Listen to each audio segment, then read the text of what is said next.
Welcome. I'm Emma, the events coordinator and assistant manager for Bear Pond Books. A little bit of housekeeping. The bathroom is in the back right corner. The light is on the outside. Both of the doors will stay open for the duration. Now the good stuff. We are so excited and truly honored to have a local legend here with us tonight. We also have Vermont Historical Society, who published the book. So please join me in welcoming Amanda Gustin, Director of Collections and Access at Vermont Historical Society, and Montpelier's own Garrett.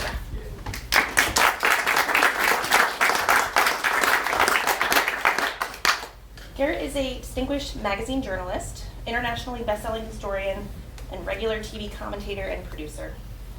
He has spent nearly 2 decades covering politics, technology, national security, and is recognized today as one of the nation's most prolific and wide-ranging journalists and historians.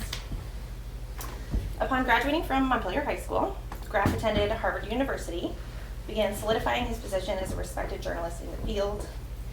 His resume is vast and impressive. He served as Deputy Press Secretary for Howard Dean's presidential campaign. He taught at Georgetown University for 7 years. He served on the board of the Burlington Housing Authority and Vermont Public Radio. He's a regular voice and analyst on NPR, PBS NewsHour, the History Channel, and many other news outlets. He's also the host of Long Shadow, a #1 Apple History podcast series. His numerous books, including #1 national bestseller, The Only Plane in the Sky, An Oral History of 9/11, and Pulitzer Prize finalist, Watergate, A New History, are shining examples of his dedication to the extensive research and his ability to bring fresh air into widely studied historical events. Here to share with us his latest, Life Became Very Blurry, An Oral History of COVID-19 in Vermont. Please help me in welcoming Garrett Graff and Amanda.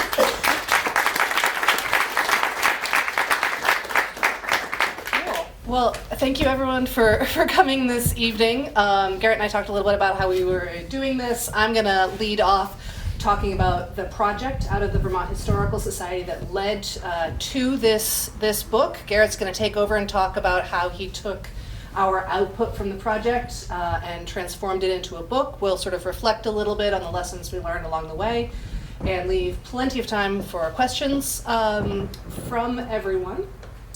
So, as Emma very kindly introduced, I'm the Director of Collections and Access at the Vermont Historical Society, where we're the only statewide organization covering Vermont history. And we do projects like this one, where we collect across the entire history of Vermont, and we collect the sort of the moment that we live in, or more recent history. We sometimes have people out on the State House lawn collecting protest signs. A few years ago, we did a big oral history project on the counterculture in the 1970s. Along with what you're probably thinking of as the Historical Society, right? Like 19th century farmers' diaries and documents on the founding of Vermont and all those sorts of things. Along with many, many other functions, including education and supportive local historical societies.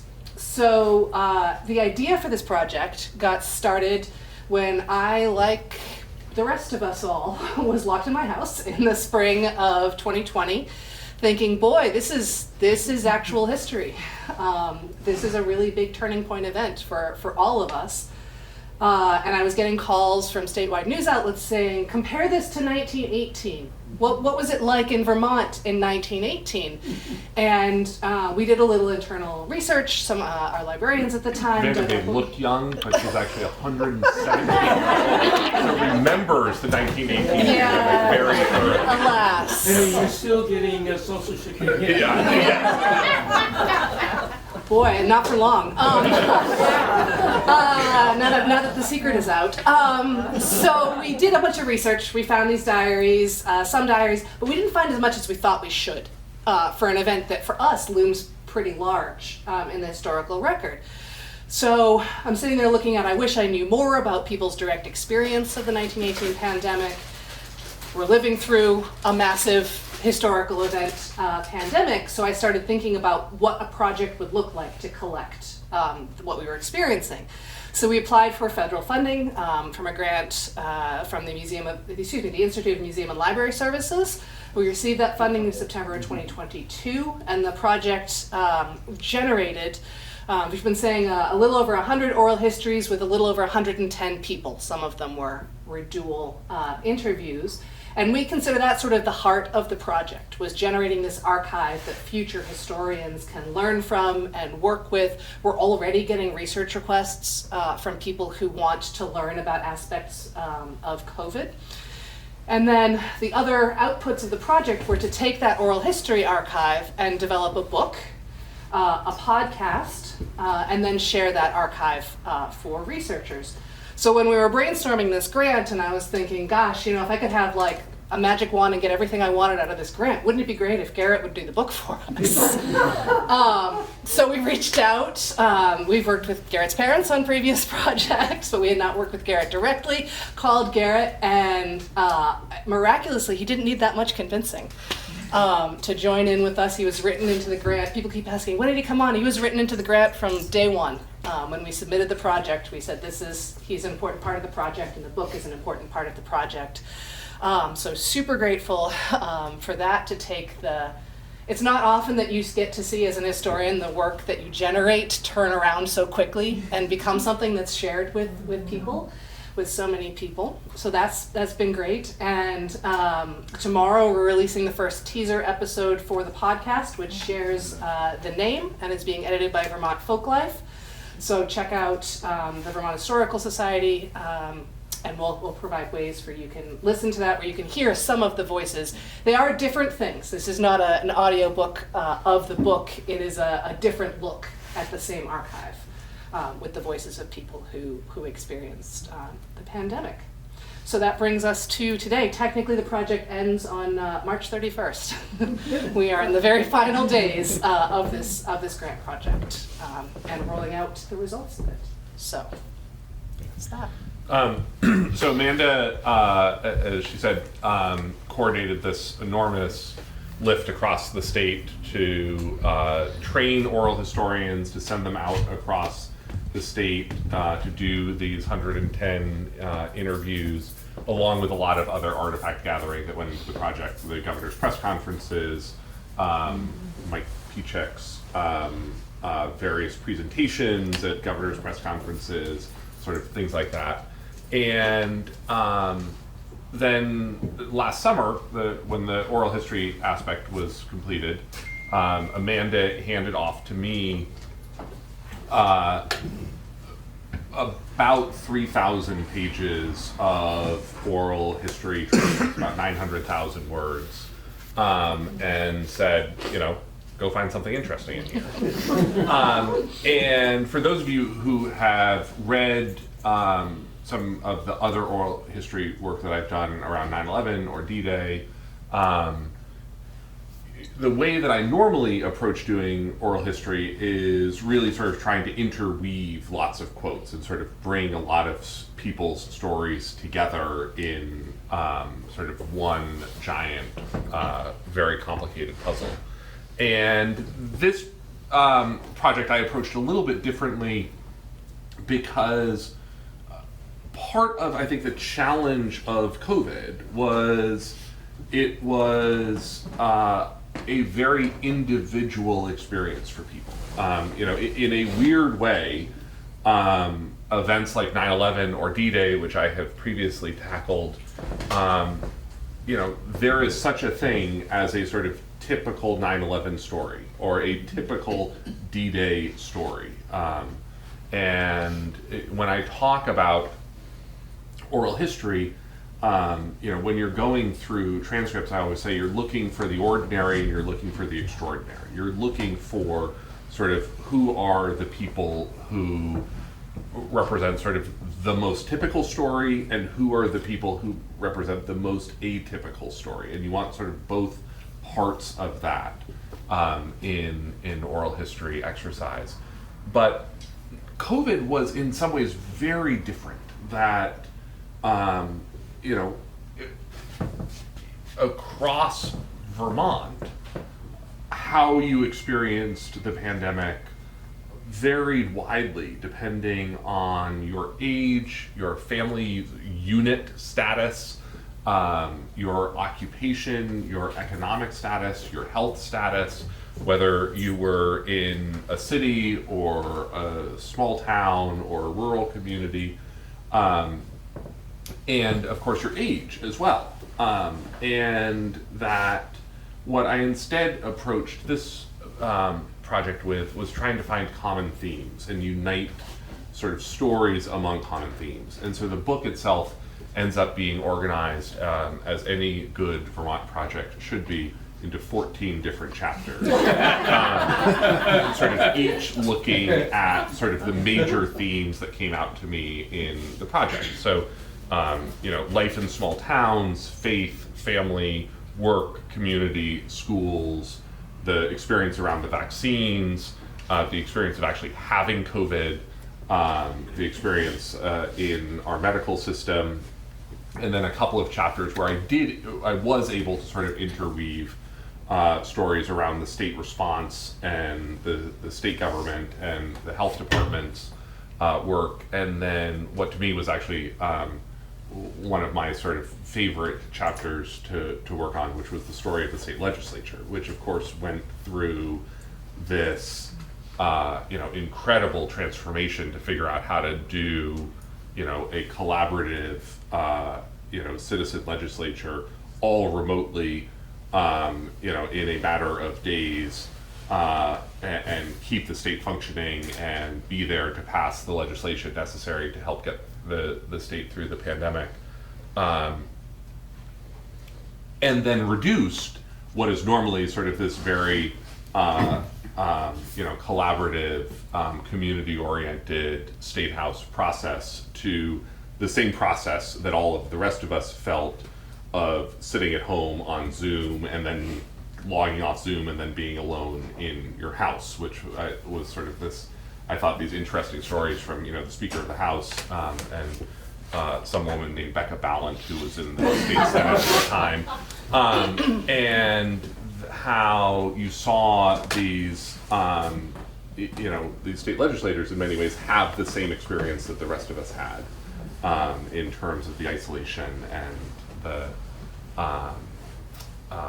sort of loneliness of it. And that's where we ended up coming away with the title of the book, Life Became Very Blurry, which is one of the quote from someone in the book, and is to me, I think, one of my sort of strongest memories of at least that early stage of the pandemic, which was how strong my memories are of so much of that time. Like, was that March? Was that May? Was that 2020? Was that 2021? Like, you sort of have to, once you remove all of the sort of landmarks of daily life, it just became very blurry for a long time. And one of the things that really surprised me in reading through and going back over this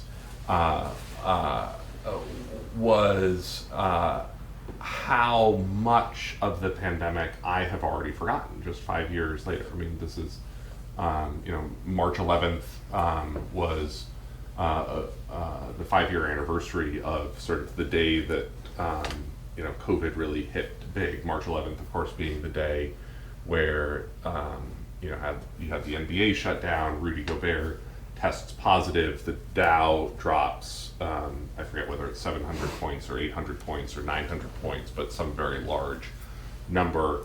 The WHO declares a pandemic. The president gives that Oval Office speech, and then Tom Hanks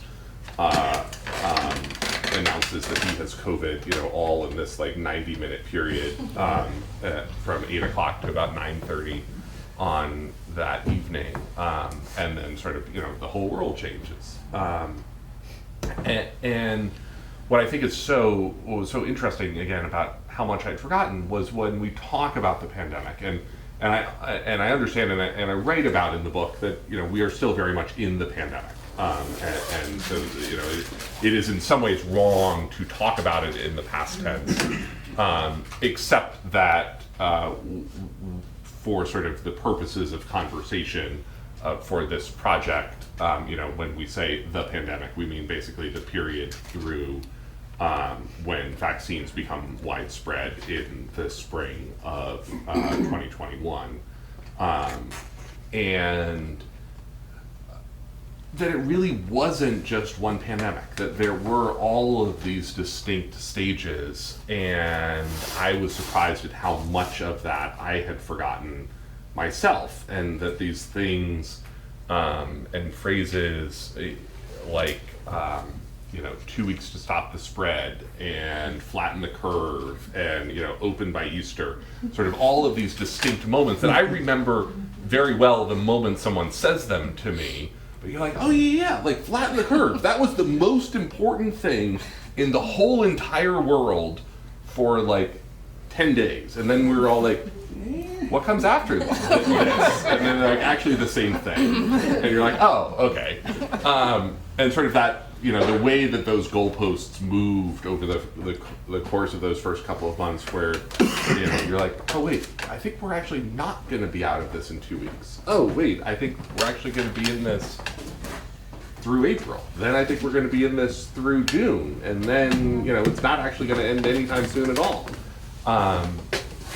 And I think one of the things that, I was just talking with Mike Pichek, who's in the book, who you probably remember was Commissioner of Financial Regulation at the time, and he talks about in the book, his state travel map that I again had totally forgotten about, but that was something that sort of Vermonters really lived and died by, through the summer and fall of 2020, and that I remember every week when the new map came out of which counties you could travel to without quarantining when you came back, et cetera, we would spend all of dinner talking about it, and talking about, well, Western Massachusetts and, such and such county in New Hampshire. And I got stuck in Maine. yeah, and then it was I was in Maine when the map changed, and I had to call everyone and go, am I allowed back to home? Do I live in Maine now? Yeah. What's going on? And that there were just all of these different stages and moments and chapters of this, up to, of course, the sort of ultimate chapter when vaccines become widely available over the course of the spring of 2021. And then I think the other sort of major theme that really comes through in reading through these oral histories, and then I hope comes through in the book, was, again, talking about how there was no typical COVID experience. That was also true as Vermonters, that our experience here in Vermont is not representative in any way of the experience that most Americans had during COVID. And that this was a period that, I think for much of the country was deeply polarizing and deeply political. That I think we are still living the after effects of the polarization of COVID in our national politics right now, and Vermont, I think, in many ways, we experienced COVID as a state largely as a unifying experience. That Vermonters took seriously our commitment to our neighbors, to our community, and that we as a state sort of respected the guidance of our state leaders, respected the public health guidance, took care of the most vulnerable in our communities as best we could, and I think sort of as a state emerged stronger from the end of the pandemic in many ways than much of the rest of the country, where I think most of the rest of the country came out of the pandemic, more polarized, more political. We sort of forget Oregon, Idaho, Michigan. They had basically armed uprisings in their state capitals, against lockdown policies, against masking policies. Michigan, Idaho, literally armed groups of protesters, forcing their way into Capitol galleries in the state houses to protest. And again, I think we're still seeing a lot of the downstream effects of that polarization out of COVID across much of the rest of the country. And, you know, Vermont, that is not the way that I think Vermonters remember it, and that we remember it.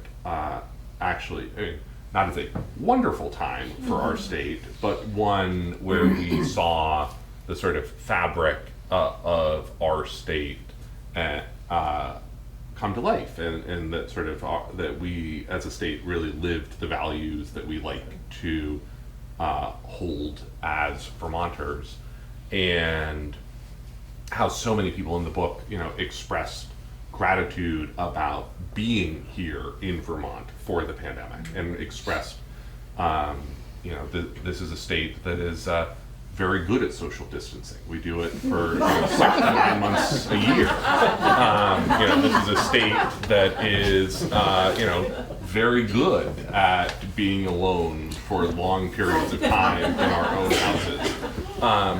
And this is a state where, you know, people had ready access to the outdoors, and were able to, you know, sort of live the lifestyle that many of us came to Vermont to live, even against this national backdrop of tragedy and fear. And that I think for a lot of people, not everyone, and again, this is part of what makes a project like this so challenging, because there are so many different experiences, and it was such an atomizing, isolating experience for so many people, that there are a lot of people who remember sort of the non-terrifying moments of COVID as wonderful chapters in their own family lives. You know, the commutes disappeared. You know, suddenly you had, you know, kids back around the dining table who you didn't normally have around the dining table. You know, you had extra time with family because no one was traveling anywhere. And you know, that was one of the things that comes through in the legislators' memories is, you know, they're like, you know, normally I leave for Montpelier on Mondays and come back on Thursdays, and here I was, you know, having dinner with my family every night. And that for me is one of my very strong memories of at least that sort of early phase of COVID. As someone who travels a lot for work, you know, I was suddenly like home having lunch with my 2-year-old daughter on a weekday in a way that I would not normally be doing, and that ended up being sort of really special family time once we sort of all got over the sort of initial fear that we were all going to be dead in, you know, the last 10 days of March of 2020, which, remember, was not a non-zero fear for a period of March of 2020. You know, as we sort of watched these reports from China, watched these reports from Italy, watched these reports from New York, and one of the things that I thought was so funny, and again, it is funny only in retrospect, it was not at all funny to anyone at the time, was the chapter for on working in the healthcare system in COVID in Vermont was pretty boring, because Vermonters sort of followed the public health guidance, and Vermont never experienced sort of the crisis level surges in the systems that many other states did, and particularly larger urban places did. And so, you know, there are some, again, in hindsight, in retrospect, only sort of amusing stories of, you know, these doctors and nurses and medical personnel, you know, gearing up for these big crisis moments, and then sort of wandering around and finding that their hospital was like better staffed and had fewer patients than it does on like a normal Tuesday, you know, for sort of a period of that spring as everyone was sort of waiting for the wave to crest.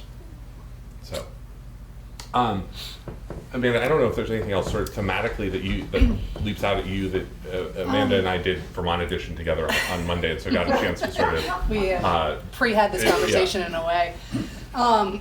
Certainly a couple of the things that you picked up. Nature was a big one. A lot of people talked about having a different or deeper relationship to nature, spending a lot more time outside, connecting with family, and so on.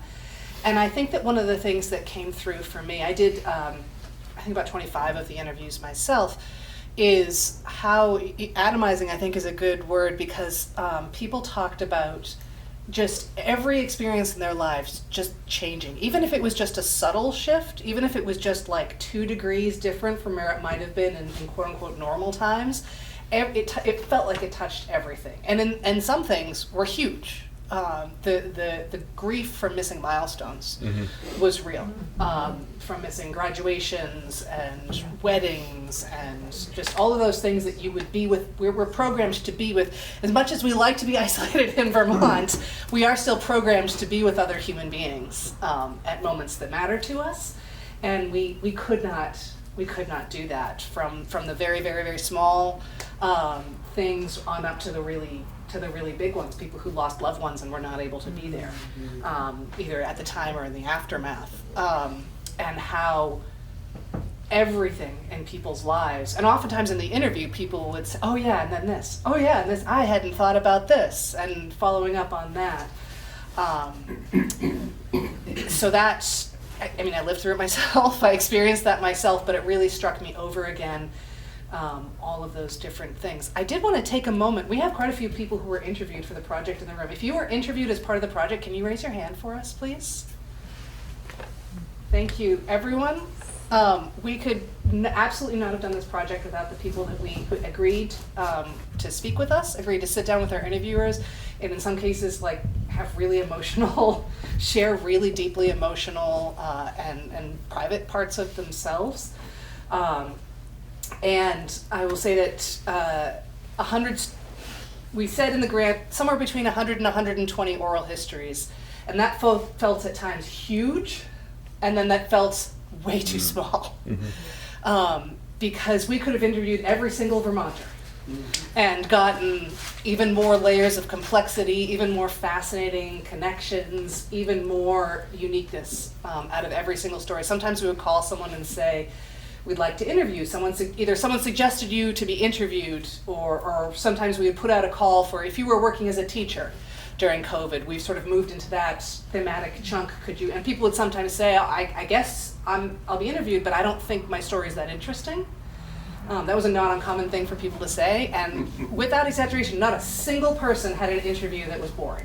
I promise you, every single person even if it was like for one section of it, and truly, like for most of it, it was fascinating. It was incredible that people shared these things to us. At one point I said to someone, like, when you're doing an oral history with someone, when you're spending like that amount of quality and time with someone really deeply listening to their story, it's almost impossible not to feel this deep emotional connection with them, which is great, and I think that comes out in the stories that people shared with us. So we're really profoundly grateful to everyone who trusted us to archive their stories, and then subsequently, in some cases, to publish them either in the book or the podcast. So if you look around and see the people who raised their hands, they helped make this project possible, and we are incredibly grateful for them.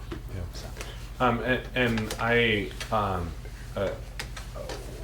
what I found really powerful about this project was, the stories that are most moving, at least to me, are not necessarily sort of the people that you necessarily would know off the top of your head, and it can be very small snippets of a larger story. And I've read the thousands and thousands of oral histories over the last 10 years or so, and am always amazed at the sort of when I start crying and why I start crying in reading them, and going through these.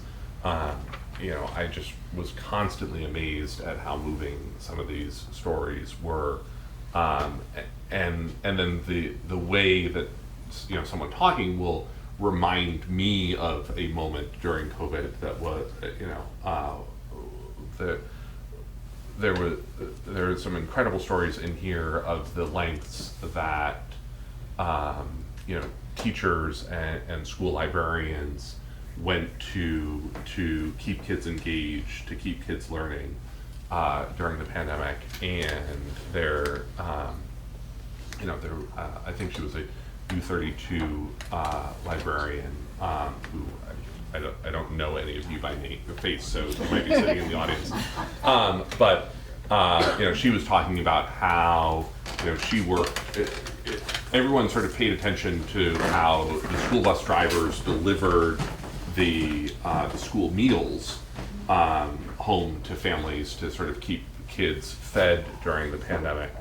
But the librarian, U32, talked about how, she sent books home with the school bus drivers, and the school bus drivers would sort of put at the end of every kid's driveway a crate of books every week and then pick it back up the next week, so that sort of kids always had access to books. The experiences in those small communities of the sort of graduation parades that people would have, or the birthday parades where everyone would drive by someone's house, or in lieu of the school graduation ceremonies that people couldn't have, the teachers would go out and all get in a convoy and drive through, drive past the homes of every graduating student and honk and wave. And I just, and then the story that I just found that hit me the hardest in this book, and he's actually sitting here in the audience, was Eric Rossier, who was a truck driver during the pandemic and was, I will badly summarize your job, which you will probably take issue with the specifics of, but the gist of it was he was delivering feed to Vermont farms from Canada and elsewhere across New England. And he talked about how during the pandemic was, as a truck driver, the only time in his life he has ever felt that America actually appreciated the work that truck drivers did. And that sort of, as a driver, every other day on the road, trucks are your enemy. Like, trucks are the thing that are annoying you while you were driving, and that during the pandemic, it was sort of the moment that all of America was like, oh, actually, trucks are really, really important to our economy, and we really appreciate the work that truck drivers do. And I remember just reading that for the first time, and just like absolutely starting to cry. And well, now, my voice will break as I'm even talking about it here. But I think part of what makes this book so powerful as a historical artifact is capturing those moments and sort of those small observations about like what really ends up being a lasting memory of the pandemic. Yeah. Garrett, you've said several times that you read these interviews. Did you listen to any of them first? No, I didn't. Transcripts? So I had transcripts that Amanda's team worked up, which is sort of just normally how I work, because when you're going through 100 interviews, it actually is much faster to read them than it is to listen to them. Yeah. Yeah, every interview obviously was recorded, but was fully transcribed, and then a summary prepared, and all of those things are going to be available in the digital archive, which will come out next week, because we wanted to make sure they were accessible to researchers and to people. But I will tell you, I've listened to Eric's interview, and you will cry listening to it too, in addition to reading it. And that is a not uncommon experience. There were one or two interviews that I did with people where I was just sitting there on the other side of the microphone crying, like hoping it wouldn't show up on the recording, because of how difficult the interview was. People were sharing stories of their loved ones passing away, or of their children just suffering profoundly, and that was really it was incredible. And I want to pick up on something you said about this book as an historical artifact. Generally, as historians, we're much more comfortable with things that happened much further in the past than COVID. I just want to stress, like, this is kind of a weird project for historians to take on, to have collected things so close to an event, and then to have turned them around with some level of analysis and summarizing so close to an event. So I kept saying to Garrett, we're doing the first draft. we're doing a thing that is going to be our first retrospective into this moment. And I keep saying to people, like, our grandkids are going to be interviewing us for their elementary school project about what COVID was like in like 50 years or however long. We're going to be talking about this for a long time. We're going to be analyzing this for a long time. But one of the things I really wanted for Vermont and for the Vermont Historical Society was to just get out as quickly as we could to gather the stories that might start to disappear. People have fallen out of communication since we interviewed them. We already are losing that. We did a big oral history project collecting histories of counterculture in Vermont a couple of years before COVID, 2-3 years before COVID, and we've already lost maybe a half dozen people from that project have passed away. So collecting this is deeply important. Getting it out early is deeply important. Vermont remains still. This is the sort of most comprehensive and largest oral history collecting project of COVID. There have been other highly targeted ones of a specific municipality or a specific profession. This is still the only one in which we tried to do, on some level, the entire state. So this is still, we got out early on this one still. Amanda, how did you get the people, or find the people? How did they find you and the project? So many ways. So we had a form on our website, and we started just by like linking it in our social media and our newsletter that said, would you like to be interviewed about COVID, or would you like to suggest someone to be interviewed about COVID? So we started with that. And I will say that my previous experience with a large-scale oral history project had been the 1970s counterculture project. And it will not surprise you that we had no trouble getting people to talk about the 70s and their experiences on communes and protesting the Vietnam War, and zero. In fact, that was hard to like limit. But you could almost track the way people felt about the experience of COVID by how willing people were to talk to us over the roughly 3 years that we did this project. There were times when I got so many people saying, yes, I'll be interviewed, or you should interview these people, that like I almost couldn't handle I was taking in interviews, I was talking to people briefly, I was passing them back out to field interviewers and then processing them as they came back. Like I almost couldn't keep up. And then there were times where I would spend weeks and months reaching out to people or negotiating with a certain group and saying, please like pass on to your constituency that we'd love to interview people who experienced X, Y, or Z. So we would put, like the NEA put a notice in their newsletter to all teachers who are part of the NEA, and we got a ton of great ideas that way. But then there are gaps, right? There are significant gaps in the stories we were not able to get, and we hope we'll have to get them going forward. For example, I worked for literal years trying to get the stories of people who were either incarcerated or correctional officers during COVID. And I could not. I mean, I worked with a variety of nonprofits, with the state of Vermont, with people I just knew as friends, and could not get anyone to agree to an interview. So there are some gaps in the project like that.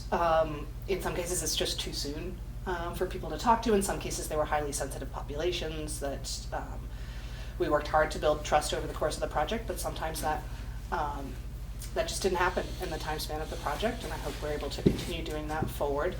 So really, a whole bunch of ways. Another one Amanda really tried very hard for was with the National Guard, which remember ran the vaccine and the medical sort of overflow, and that.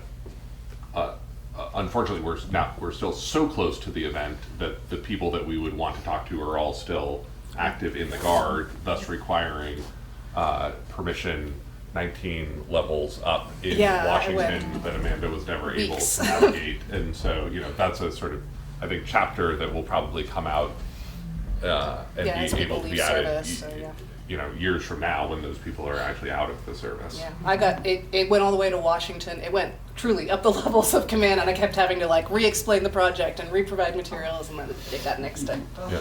at the top level, unfortunately, to give us access to folks. So that happened from time to time, and yeah, it was I'm not going to sit up here and pretend this was yes, I got everything I wanted. We got everything we wanted. We got all the categories. Like we ran as hard as we could in the time we had with the federal funding that we had to get move as quickly as we could, and we will continue. I've made a commitment. I will continue to collect interviews. It now has to be sort of part of my regular activities. I no longer have the field interviewers that I could to sort of just send off, which was great. I could just say go do the thing. I'd like to continue doing that, but it's going to be difficult. Why do you think people are so reluctant to talk about COVID? Yeah, I have a lot of theories. One is that I have found it surprisingly difficult to convince people that they were part of history. And sometimes people are like, no, not my life. No, my life isn't part of the Vermont Historical Society. That's, no thank you. Sometimes people found, I think, the prospect of sitting down for an hour with an interviewer and talking about what had been, I think for everyone, no matter where you fall within it, was a deeply emotional and affecting experience. I think people found that intimidating. I think in some cases, one of the things I think about a lot is that we have a fractured information environment, and in some cases we did the best we could to get the call out, and it still just didn't get to the right people who may have wanted to be interviewed, and we just couldn't connect the dots in time.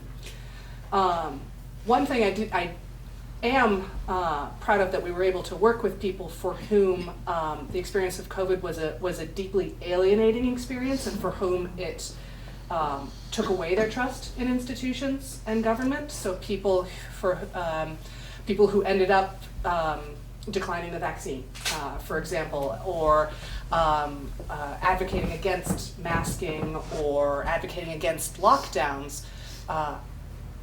Everyone experienced COVID, I think, as a rupture of the way things were supposed to work.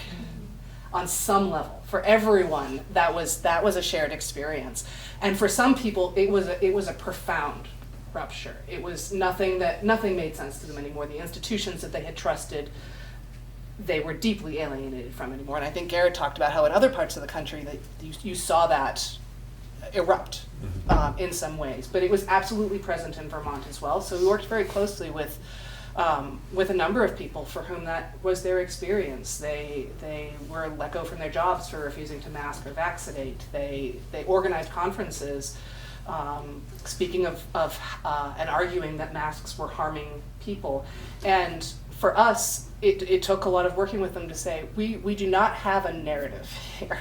We are not trying to tell a specific story about COVID. We are trying to tell the Vermont story about COVID, and every single person in Vermont's experience of COVID is part of the Vermont story of COVID. We're not gonna impose a right or wrong or anything like that on this. We just want to hear your story because it is part of the overall story. And we were successful. We talked to maybe a half dozen people who I think initially started thinking, oh, you're just gonna take my story and use it somehow. And we have not done that. We do not intend to do that. I mean, it's now part of an historical archive, so future historians will use sources to do research. But yeah, that was a long answer to your question. I hope I answered some of it. I'm sorry. And I think also, as Amanda said, one of the things that will be interesting is we are still, I think, and this is where the sort of the final quote of the book ends. We are still far too close to COVID to understand what it means to us, and how it has changed us and how it has changed our world. I wrote a book about Watergate that came out for the 50th anniversary of the Watergate break-in in 2022, and there are significant parts of the Watergate story that we have only begun to understand in the last 15 years as documents have come out of various archives have been declassified at the LBJ Library and the Nixon Library and elsewhere. And so, trying to do a project like this just 5 years on, to me, one of the things that would be interesting is, what does a historian sitting down with this oral history archive in 25, 50 years find interesting then? What would sort of leap out to someone at a different moment that will seem sort of more poignant or more pregnant or more foreshadowy of what is to come and what we are to make of COVID as we sort of come to understand where it actually ends up being. One of the things that I said last year is I think a big part of Donald Trump's appeal in the presidential race last year was this sort of odd political nostalgia for 2019. Like, remember 2019? Like, things just worked. Like, you could go to a restaurant and there were people who worked in the restaurant, and like, when you went to a hotel, people worked in the hotel, and like, people went to the office, and like, the downtown had people in it during the day, and I think that sort of for many parts of the country, there's just, as Amanda said, that COVID was such a rupture in the way that things are supposed to be, or that we sort of understood them to be in the way that we understood daily life, that I think a lot of the country and a lot of Americans are still sort of like, just if we could just get back to the awesomeness of 2019, like everything would be better. And we forget, of course, all of the other things that were going on in 2019. And who even knows what eggs cost in 2019? Probably eggs were better in 2019. Well, the chickens were healthy. Exactly. Yeah. Well, and there was also, just right after COVID broke out, with the murder of George Floyd, Yes. The racial reckoning, the real understanding of Black Lives Matter, and then how those both intertwined and were in contradiction. And what happened here in Vermont? I mean, I can't, it's always between us and Oregon, the whitest state, or in Michigan, or Maine. Maine. So I don't think we're the whitest state anymore, but, I think we're second now. But yeah, I guess, yeah. It's so close, who cares? Exactly, Yeah. I know, low bar, but how that also, really played into this. I mean, I remember, demonstrations in Barrie, Montpelier, Stowe, Randolph, that I go to, and how to, like, usually, we want to be together, but now we have the social distancing for things like that. And I think that also, in the same way that COVID was throwing everything up in the air, that racial reckoning really has as well. And in those two things, that's why I think it is maybe a little soon, and in 25, 50 years, looking back and seeing how all these things sort of play out and come together. Yeah, and to the answer, I think, of how sort of why people don't want to go back to remembering 2020 is that was a very traumatizing period for individuals and for the country in a lot of different and distinct but overlapping and intersecting and colliding ways, and that sort of untangling sort of what part of your trauma of 2020 is COVID versus the George Floyd protests versus the politics versus it is not a time that I think a lot of Americans want to spend a lot of time revisiting.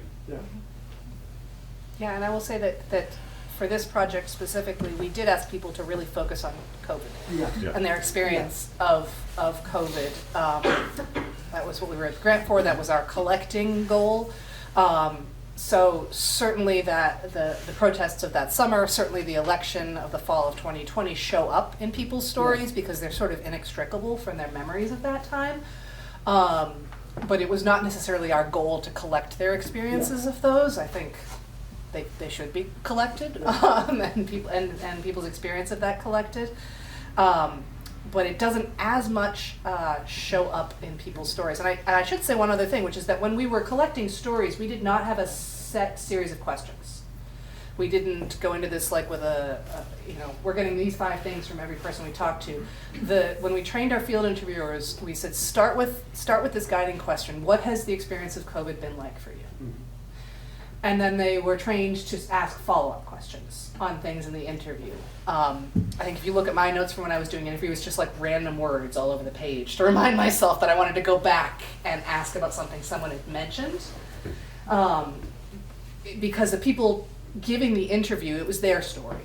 And this is an approach that we've worked with the Vermont Folklife Center on to train and to do with these stories. So these are not journalistic interviews. These are not get at, every little piece. Sometimes like some interviewers developed like sort of, if the conversation lulled, developed questions that they often asked. One of mine often, if there was like a quiet moment in the interview, I would often toss out like, what, did you develop any new habits that during COVID, or did you stop any of your habits just cold once COVID started? And sometimes that would start the conversation up again.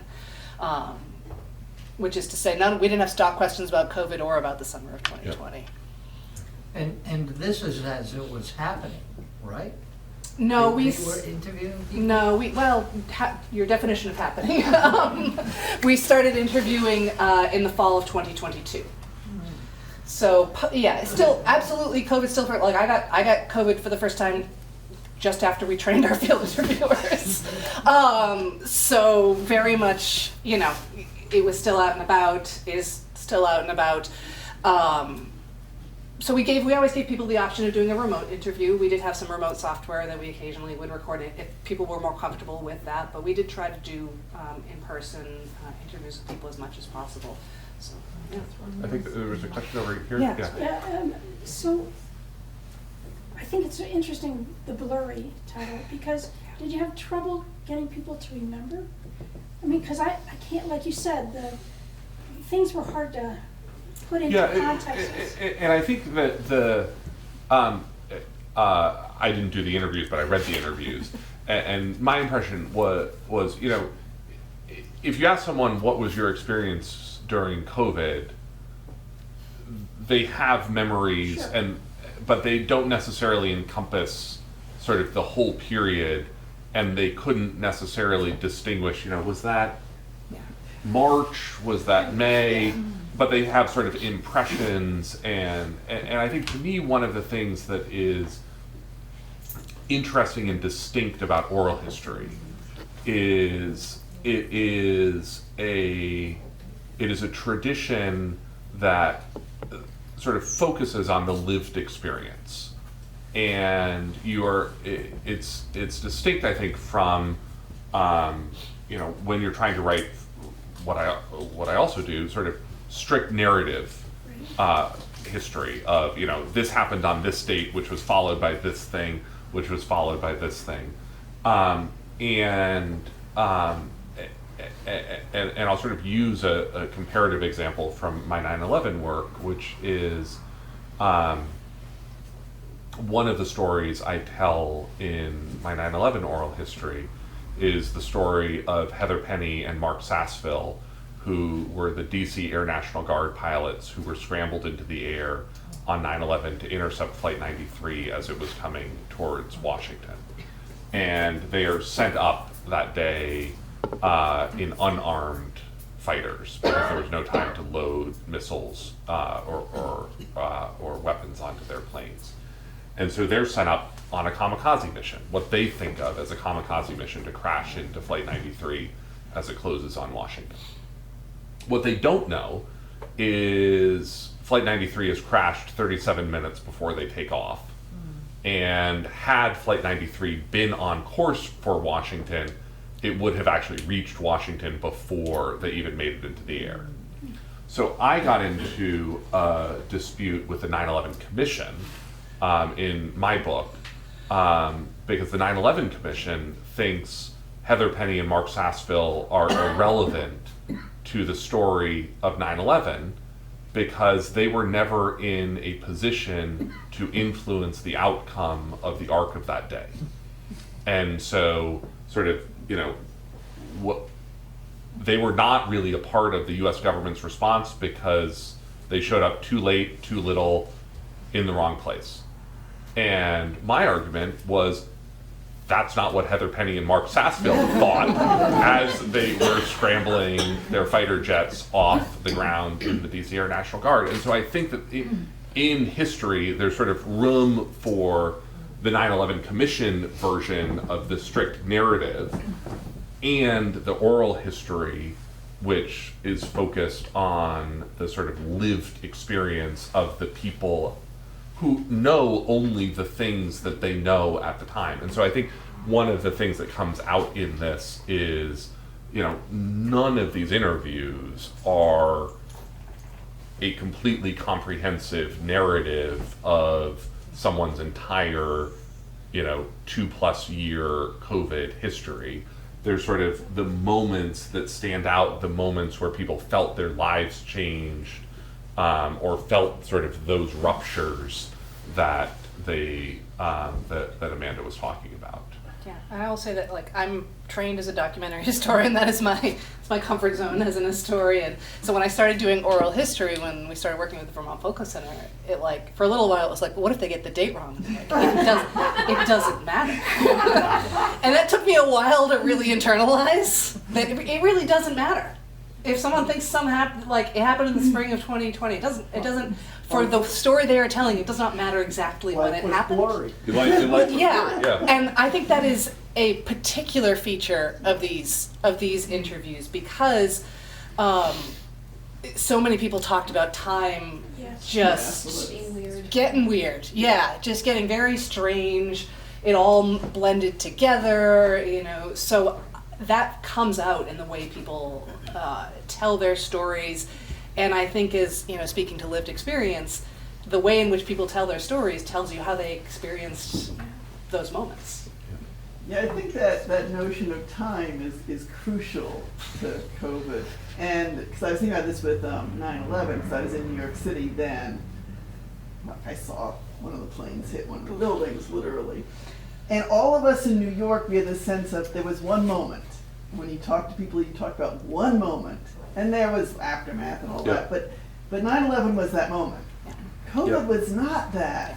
None of us can put anything in perspective anymore. And I think, what you said about it's not over is really true. I mean, we're still seeing all these effects. And I also think as a country, we don't like seeing that. Mm-hmm. People do not like talking about the fact that we're still seeing the effect. I mean, I'm a psychologist, so I do these evaluations of children. I have this little paragraph that I put in every evaluation where I say, this child was X number of years during COVID. These are the possible effects. Yeah. Because we're not dealing with it. Yeah. And I just want it in writing. Yeah. And And I would go one step further, which is I don't think there's anything that America likes about itself when we look back on the COVID period. That was. We're not proud of it. And we're not. And there are things that are sort of good that have come out of it. In terms of I think sort of work patterns that people now have, and the flexibility of remote work. And there are sort of positive life changes, really on the margins. Right. And that sort of when we look at the country as a whole, I don't think there's a lot that we are real happy about pointing back to, which again gets to this, I think, nostalgia of, remembering how awesome things were in 2019. Right. Yeah. They weren't all that awesome. Which is a whole separate conversation. But I think I think if you sort of went to the average American and said, would you rather America be the way that it is today, Or would you rather it be the way that it was, in a random month in 2019? I think most Americans would pick the random month in 2019. I don't know, COVID did great things for me. There was, I'm disabled, but. Yeah. Say no. Yeah, well, and I want to build on what you had said briefly, which is that another group of people who I'm grateful who trusted us with their stories are those people experiencing long COVID. There were a number of people who, and I spoke earlier about that rupture, who continue to experience long COVID, for whom that rupture is an everyday experience, that the systems, the medical systems, the societal systems that made sense to them before no longer do. And the way they were often deeply eloquent in describing their experiences and their lived experiences of the world, and their understanding of their own bodies and how that has changed in the past couple of years. And that is very much part of the COVID story and will be part of the ongoing COVID story. Eric, Do you do you wanna- want to say something? Yeah, I'm Eric Ross here. So, nice to see you folks. Amanda, it sounds like you've really run a marathon, and don't answer now, but I'm just wondering when you're gonna rest. Garrett, I met you tonight. I've never seen you before, and in 7 days they said my name, and you said it on VPR, and you said it again in here. And, so I just wanted to redirect for half a second to the other people that raised their hands, because I haven't read your story yet, and I'm looking forward to that, because we bought books and we signed them, and we bought one for my boss who I was employed by. Yeah. The truck that I drove was a Peterbilt 389. It had an MX-13 PACCAR motor with an 18-speed in it, and it was lit up almost like a Christmas tree. It had these little shiny things that looked like reflectors, and they were LED, you flip them on, and in the air cleaners there were day glow blue lights that shone down patterns onto the asphalt. And it was absolutely a spaceship. And, we departed at 5 o'clock in the morning every morning and went to Canada every day, 3 days a week, 4 days a week, whatever. And I pulled up to the stoplight, and there was this woman out riding her bicycle at like 5:30, and I had AC/DC blaring in the truck as loud as I possibly could, and she looked like I might have been from another planet.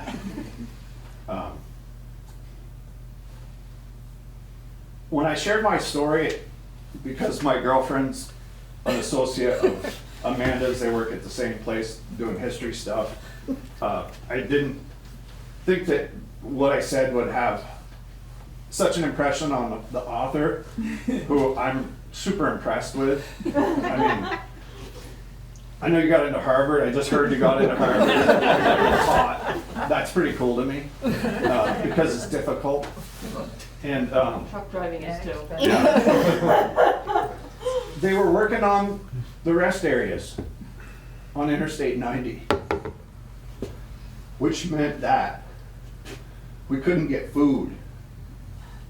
So I bought a jet boil, and I went to REI, and then all I needed was water.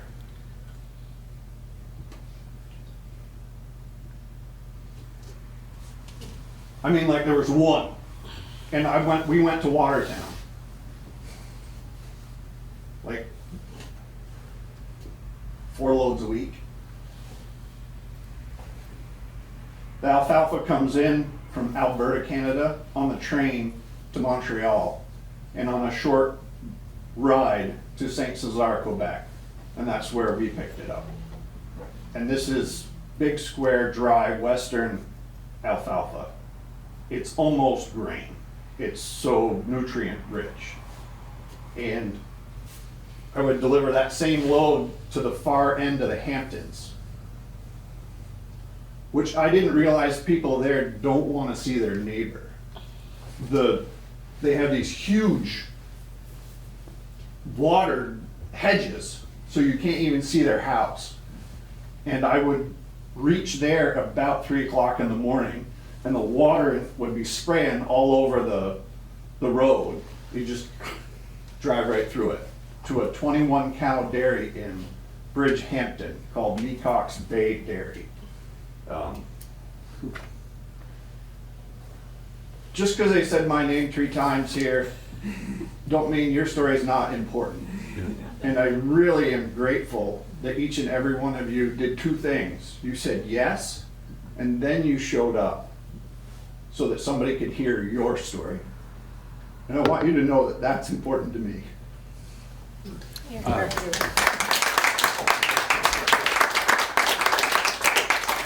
Well, thank you, Eric. And trust me when I say driving a truck sounds incredibly hard to me, and I understood none of the words that you said at the start. You never talk about the engine and how it works and any of that.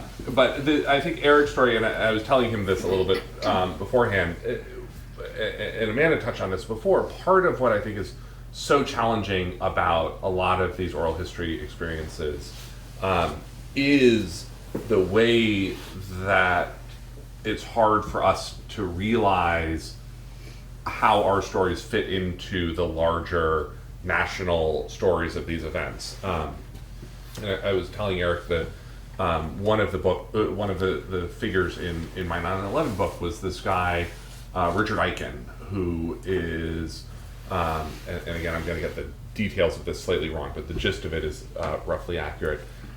He's one of like 10 survivors from above the 90th floor of the North Tower. And he was outside his office on whatever floor it was, 91st, 93rd, something like that. When the plane hits, fire, death, destruction all around him.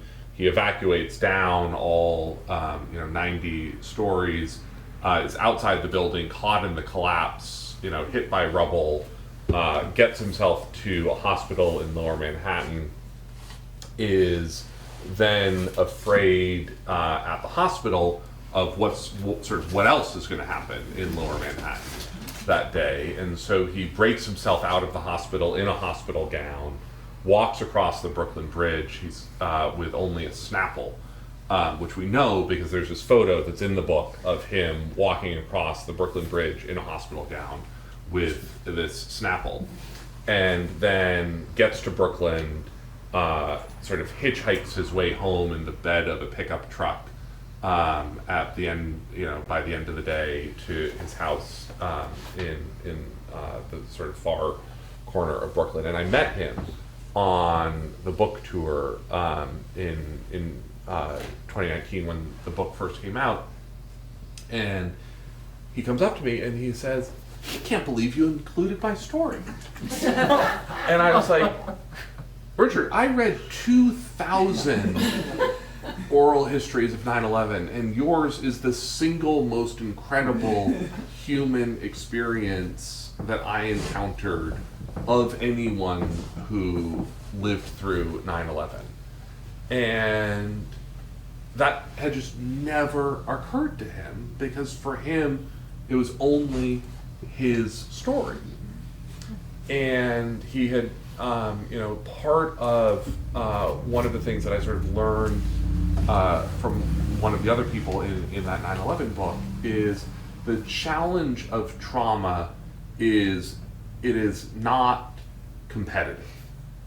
That sort of any one person's trauma feels the same as someone else's trauma, and that you can't really be like, oh, well, sort of your trauma was like a 6 and mine's like a 7.5 and that person's is only a 3, because it's really the way that we feel it and we live it.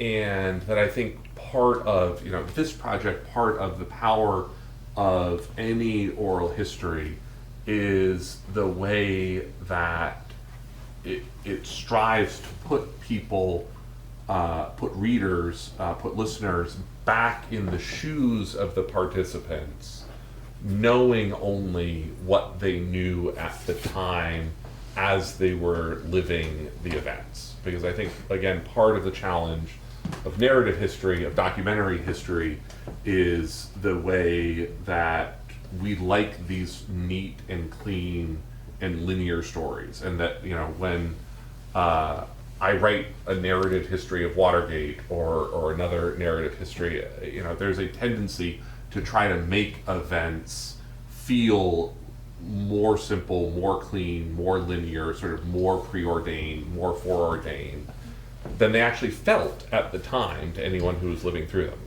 I think we're very much living through a moment right now in our country where we don't know where this story ends.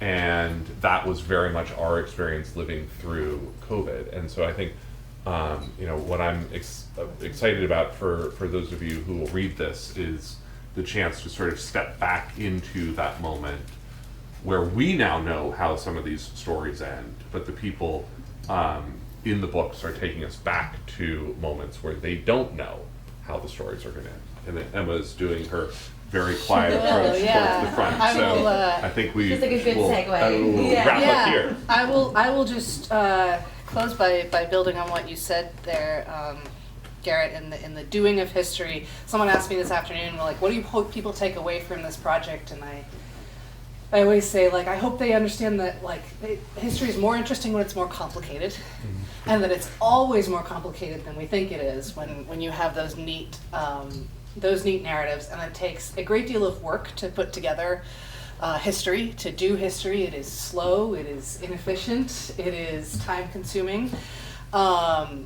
And I will just, you know, we've been talking about this on the news all week. The federal agency that funded this project was shuttered by executive order on March 14th, the Institute for Museum and Library Services. So we do not expect to be able to apply for them for any grants going forward. As of yesterday, we received the reimbursement for this third year of the covered project. We were not sure that was going to happen.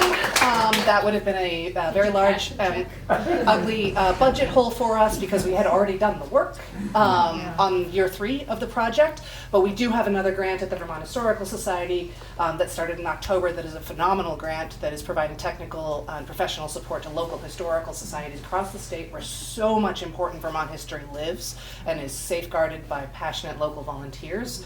And we are currently in limbo on that grant right now. And this kind of project going forward, we're not sure where we're going to find the funding partners to do this level of project going forward. So I'm sorry to close on a downer note on that, but I just think it's opposed to COVID, which is I know, I'm generally- sorry. I just think it's important to think about, you know, we've talked a lot about both the topic and about doing the work to record the history of the topic tonight. For this particular book, they are inextricable from each other, and it's getting a lot harder to do the good work that leads to these projects. So, thank you, Amanda. Thank you, Andrew, the rest of the Vermont Historical Society team, the interviewers, all of you who were interviewed for this project, Emma Bearpond for hosting Yes. us tonight. And I think books are available for purchase up there. Yes. And thanks all for coming out. Yeah, thank you.